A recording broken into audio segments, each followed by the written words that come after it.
Tabrak motor, disuruh motor, lagi dagang bajigur. Itu gimana ceritanya, Bah? Ya ceritanya ya saya lagi jalannya kan mudun gitu. Di belakang nggak tahu ada motor, wah, udah nyuruduk. Saya gerobak ke bawah, dibalik. Makanannya ambruk semua gitu.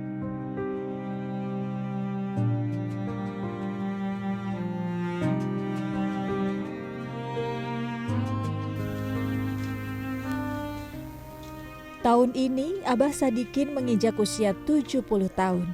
Namun di usia senjanya Abah memilih meninggalkan keluarganya di kampung untuk mengais rezeki di Jakarta sebagai pedagang kue rangi. Kegiatan Abah setiap pagi dimulai di kontrakan kecil yang berada di Kelurahan Cipinang Muara, Jatinegara, Jakarta Timur. Sebelum berjualan, Abah menyiapkan adonan untuk kue rangi yang akan ia jajakan. Beberapa butir kelapa tua ia parut dan dicampur dengan 3 kg tepung sagu. Untuk pemanisnya, Abah melarutkan 1 kg gula merah yang dicampur dengan beberapa sendok tepung tapioka. Abah mengeluarkan uang rata-rata Rp100.000 untuk modalnya berjualan selama 2 hari ke depan. Setelah selesai, Abah biasanya memasak 1 porsi kue rangi yang ia santap sebagai sarapan. Selain lebih hemat, Abah mencicipi rasa kue rangi buatannya terlebih dahulu sebelum dijajakan kepada pelanggan. Setelah semua selesai, Abah bergegas mendorong gerobak, memulai hari menjemput rezeki. Abah sehari-hari berkeliling ke sejumlah kompleks perumahan di Kecamatan Jatinegara, Jakarta Timur. Abah menjual seporsi kue rangi dengan harga Rp5.000. Walaupun beberapa pedagang lain telah mematok harga rata-rata Rp7.000 sampai Rp10.000, Abah tetap bertahan di harga lama. Abah berharap harga yang lebih terjangkau akan menarik lebih banyak pembeli, walau untung yang diperolehnya lebih sedikit. Emang dia sih dari dulu kelihatannya emang semangat terus dia kerjanya emang jarang pulang juga jarang dia. Kadang-kadang 3 bulan baru pulang dia. Iya emang motivasi buat kita yang masih muda gitu ya.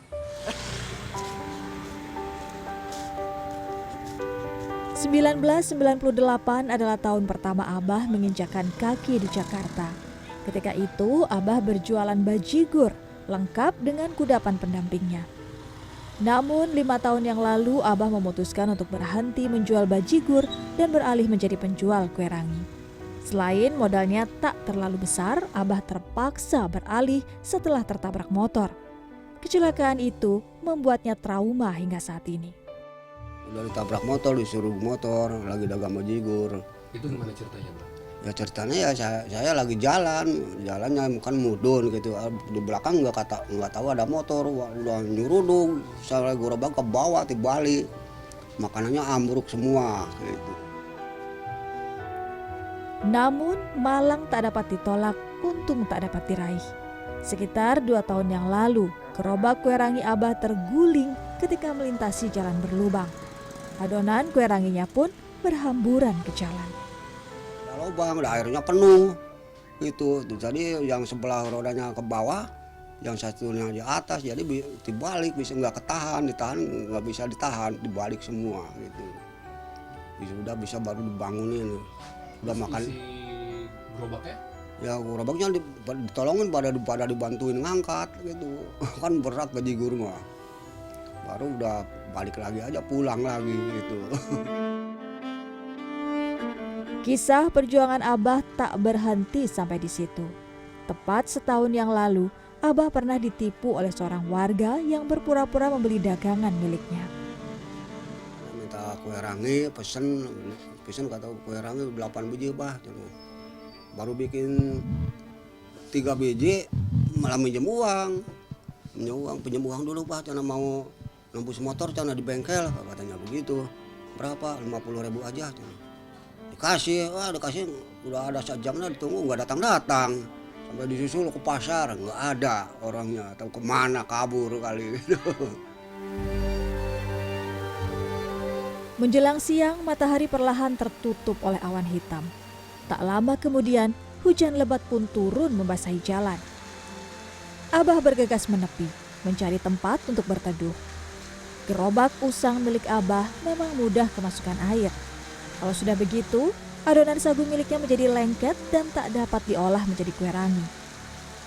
Puluhan tahun hidup sebatang kara di ibu kota, Abah rela menahan rindu terhadap ketiga anaknya. Pekerjaan yang tersedia di kampungnya memerlukan kekuatan fisik, sementara tenaga Abah tak lagi sekuat ketika ia masih muda. Di kampung mah dikit, nggak ada yang beli banyak kayak di Jakarta. Di Jakarta kan kemana-mana muter gitu. Kalau di kampung berapa orang? Dikit jadi. Hujan mereda.